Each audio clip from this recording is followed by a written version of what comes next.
do 3 trials and adjust the height of the ramp in order to get different results per trial. For our gravitational energy, we use potential energy, which is found by using mass times gravity times height.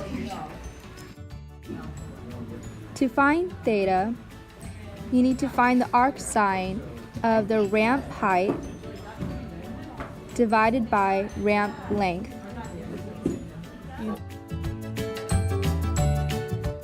Okay, now in order to find acceleration, we take the kinematic equation x equals negative 1/2 at squared plus v naught t plus x naught.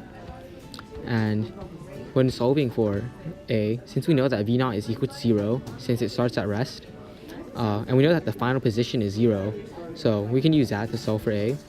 And then, so we isolate it by first subtracting the x naught, and then multiplying it all by negative 1, multiplying it by 2, and then dividing it by t squared. And since we're finding the acceleration over the entire length, we use L instead of height.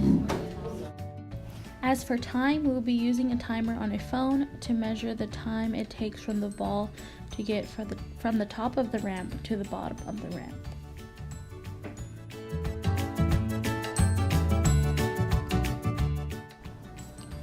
In order to calculate the velocity at the bottom of the ramp, we'll be setting the velocity equal to the acceleration times the time plus the initial velocity. As for translational kinetic energy, first we will be using the equation kinetic energy equals 1/2 times mass times velocity squared. Then we will plug in values and use the equation of the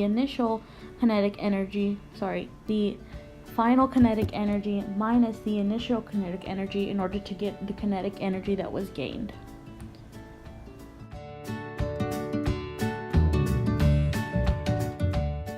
Our free body diagram has F of G, gravitational force, F of F, frictional force, and F of N, normal force labeled on it. As for our graph's value, it should be less than 1. We know this because the conservation of energy can only be transformed and not lost. We also know that not all of the potential energy will be transformed to kinetic energy.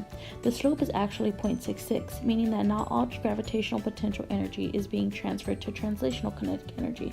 The missing energy is rotation kinetic energy, since the object is a ball and it is rolling.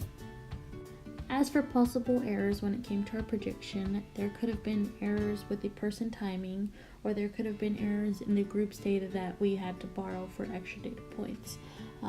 There could have been different masses between balls, which would have affected the amount of potential energy being calculated, which in turn would mess up the consistency of the missing energy or even the translational kinetic energy.